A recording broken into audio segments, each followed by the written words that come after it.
How to prepare your English learners for the reading section of IELTS, TOEFL or TOEIC tests. Question types. In each test, there are 10 specific question types. By knowing what type of question it is, will make it much easier to answer. Vocabulary. The word in paragraph 2 is closest in meaning to. Facts. According to paragraph 4, what? Which of the following? It is stated in paragraph 4 that. Negatives. All of the following are mentioned in paragraph 3 except. Which of the following is not mentioned? Meaning. What can be inferred from paragraph 5 about? Paragraph 5 implies that. Paragraph 5 suggests. Author's intent. In paragraph 6, the author discusses in order to. Why does the author mention? Simplify a sentence. Which of the sentences below best expresses the essential information in the highlighted sentence in paragraph 4? Insert text. In paragraph 2, there is a missing sentence. Where would the sentence best fit? Reference. The word in paragraph 1 refers to. Summary. An introductory sentence for a brief summary of the passage is provided below. Complete the summary by selecting the 3 answer choices that express the most important ideas in the passage. Organization. Complete the table below to summarize information about in the passage. Match the appropriate statements to. By practicing these questions, you will have clarity on how to find the best answer. Make sure to read each question carefully. Pay special attention to any specific instructions. Before taking the test, make sure you understand each question type and the strategies for answering them. To measure your progress, take a few practice tests. After checking your answers, take some time to analyze the incorrect answers. Keywords and modifiers. Don't meticulously read every word in a test. Instead, focus on keywords. This is not a test to see how well you can read each word. Rather, skip words that are unimportant and search for answers. Keywords are important words in the question that can help students find answers quickly. What are keywords? Keywords are almost never prepositions, under, in, or articles, a and the. Keywords are almost always verbs, nouns, or adjectives. Proper nouns are almost always keywords. Proper nouns are words that identify a specific person, place, or thing. For example, city is a common noun, but New York City is a proper noun. Also, in multiple choice, students can eliminate wrong answers by paying attention to modifiers. What is a modifier? A modifier is a word, usually an adjective or noun, that changes the meaning of the head noun. The wrong modifier can change the significance of a statement. The best way to understand is to look at a few examples. This event had a tremendous impact. This event had some impact. This event had almost no impact. As you can see, modifiers are an easy way to make a possible choice incorrect. All you have to do is change a single word and it changes the entire meaning of the sentence. This is one of the infamous trap answers in IELTS, TOEFL and TOEIC tests, so be sure not to fall for the modifier trap. There is a huge difference between tremendous impact and almost no impact. Look for extreme modifiers that tend to make the question false. Extreme modifiers such as always, all, never, or only make it more likely that the question is false. Here is a list of extreme modifiers. All, none, best, absolutely, always, never, worst, absolutely not, only, nobody, everybody, certainly, invariably, no one, everyone, certainly not. Look for clue words and numbers. If 2 answers are opposite, one is probably correct. Answers with the following words are usually incorrect. Always, never, all, must. Qualifying words tend to make a question true. Qualifiers, seldom, often, many, increase the likelihood that a statement is true. Qualifiers include words such as usually, frequently, often, sometimes, some, seldom, many, much, probably, a majority, most, might, a few, may, unlikely. Look for grammatical clues between the question and the choices. For example, the question and the correct answer often have verbs of the same tense and have nouns and verbs that agree. Underline familiar words or phrases from the lecture or textbook. Be aware of degrees of correctness. With numbers, one choice is usually too small or too large. These choices may be eliminated. Word parts. In addition to learning academic vocabulary, it is beneficial to learn the parts of a word. For example, the prefixes, suffixes, and roots of words. Word roots are the core or base of a word, carrying its fundamental meaning. They are usually derived from other languages like Latin or Greek. Many English words are built upon these roots. By understanding the word roots, you can decipher the meanings of unfamiliar words. For example, the root aud means hear in Latin. Words like audio, related to hearing, and audience, a group of people who listen, contains this root. Prefixes are small groups of letters added to the beginning of a word. They change or enhance the meaning of the word. Understanding common prefixes helps in understanding and forming new words. For example, the prefix un added to happy changes the meaning to unhappy, indicating the opposite or negation of happiness. Suffixes are groups of letters added to the end of a word. They also modify the meaning of the word, often indicating the word's part of speech, noun, verb, adjective, and so on, or the tense of the verb. For example, the suffix added to teach forms teacher, indicating a person who teaches. By recognizing and understanding word roots, prefixes, and suffixes,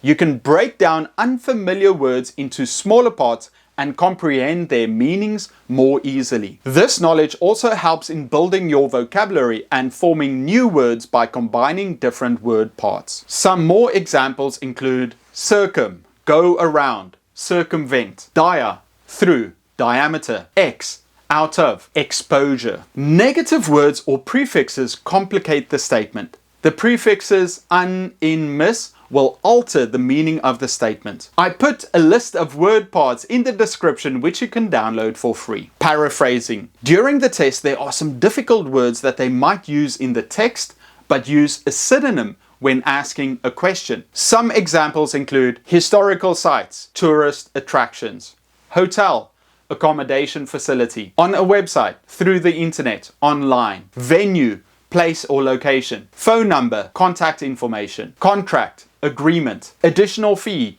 extra charge, clothing, apparel, garment, outfit. By recognizing the different ways a question and answer are related by paraphrasing will help you understand the relationship and have a better chance at answering correctly. Practice with short passages. To learn how to compose sentences, short paragraphs, and short answers, look for some college textbooks, language books, or online reading material with follow-up questions after each story or chapter. Breaking News English is a wonderful website for this because it has a library of news articles, all followed by questions. If your favorite book doesn't include questions, ask ChatGPT to make some questions or ask a friend or teacher to create some for you. Read the stories or chapters carefully. Don't just pay attention to the storyline and main ideas, but also examine the vocabulary, sentence structures, and grammatical features used. By observing and analyzing the English language, you will improve your understanding and can use what you have learned in your reading skills. Don't forget to take notes while reading. Who are the characters? What is the main idea? What happened? These are all questions you want to know the answers to. Underline and circle words or passages that you find important. Once you have read the text, answer the questions. Review your answers before checking the correct answer. Reading speed. Time is of the essence when it comes to taking an English test like IELTS, TOEFL, or TOEIC. In fact, your ability to pace yourself can make or break your final score. In other sections, time is specifically called out. For example, if you are speaking, you will have 15 seconds to prepare an answer and 45 seconds to record it. In the listening section, you can only hear the dialogue when it's played to you. The reading section is where a sense of time and pace will need to come from you and you alone. You need to judge how much time you have left to complete the readings and give your answers. This is trickier than it seems because you will be faced with not one difficult to answer text, but several. If you want more time to answer the questions, you will need to read each passage in just 4 or 5 minutes. And you're probably going to want to read each passage more than once. That's tough. To succeed, you'll need to start improving your reading speed. Time yourself as you study for the test and note how long it takes to read through a given passage. You will notice that you slow down when your level of comprehension drops down, and that's normal. Everyone reads at a different pace. Your task is to make your reading pace slightly faster for the very specific test-taking situation, so you can switch gears and go into full speed mode if you need to. Apart from studying academic passages, be sure to read other English language material as well. Read English literature, newspapers, and magazines. Reading a variety of English writing styles will help improve your reading speed, comprehension speed. Once you have worked on your reading speed and are comfortable speed reading a complex English passage in less time, you are ready for the next step. Now you need to learn how to remain calm and avoid stressing out when you encounter an unfamiliar word. The reading section will be full of challenging words that you have not seen before. They put in challenging words that you probably don't know on purpose. The reading section will ask you to deduce meaning and infer information from words you probably don't understand. This is what the reading section is actually testing. Not your ability to memorize a dictionary before the test, but your skill at dealing with vocabulary words that you don't know. Not knowing a word is not only normal, but is expected from speakers of English as a foreign language. When you stumble across a word you don't understand, your first reaction might be to check Google Translate or consult a dictionary. When these tools aren't available, you may panic and get hung up on trying to understand the word, wasting time that is extremely valuable during the test. Well, relax. Force yourself to skip that unknown word and continue reading. Often, you will find that the meaning of the whole text is easy to understand, even if you didn't understand a few words. Annotate. Learn to write down notes while reading. When a student tells me that he or she gets bored, zones out, and can't finish a reading passage on time, I can cure them 9 out of 10 times with a specific annotation strategy. Students don't have the time to do hardcore annotations like we might normally teach in English class, but they can likely annotate main ideas. Namely, I ask the students to circle a word or phrase in each paragraph that pinpoints what the paragraph is about. The benefits of this includes circles pop more than underlines, especially when using a pencil. You now have a visual trail of the structure of the text. The passage is now easier to skim when going back to find a text-dependent answer. Now that you have been actively paying attention for the main idea, filtering out things that are less important, and can now answer main idea multiple choice questions more easily. Annotating also causes less zoning out due to active reading, and fewer minutes overall spent reading due to better focus. In addition to circling keywords, try to only underline whatever you feel is important. Many students underline too much so that they have difficulty seeing what's important. Context. Scan the reading content. Scanning the content is the first step that you need to do on the reading part of an English test. The second step is to identify the topic of the content and pick out specific details. Next step is to find the keywords in the text and summarize the main idea of content. Find the synonyms. Improving English vocabulary skill is an essential factor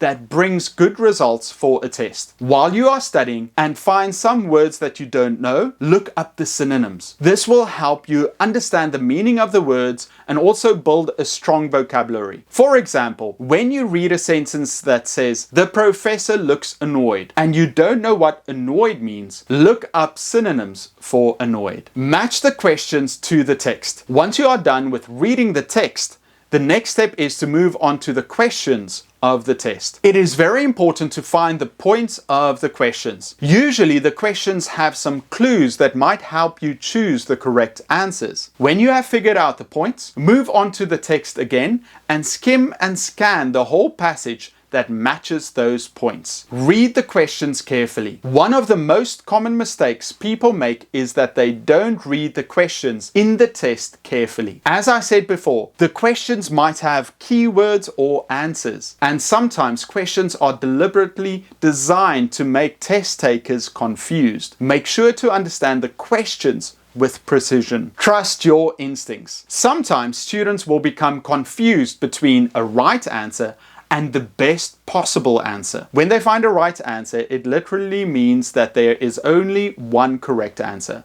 However, when they find the best possible answer, there might be several correct answers. You need to guess and find the best possible answers based on the facts in context. In this process, learn to trust your instincts. Question tips. Before you read the passage, skim through and underline important information. Then, before you start answering, take a quick look at the questions first. Remember that questions appear in groups of 3 or 4, so read those questions before studying the text. Make sure to highlight key information in the questions, and since you've skimmed the passage and identified all the keywords, it will make it easier to find the answers. Questions follow the same order as the paragraphs, so the first question's answer will be around the top of the reading passage, with each question's answer appearing in order. Answer every question. This is age-old advice that every teacher routinely tells their learners. Students have to answer every question, even if they cannot find the answer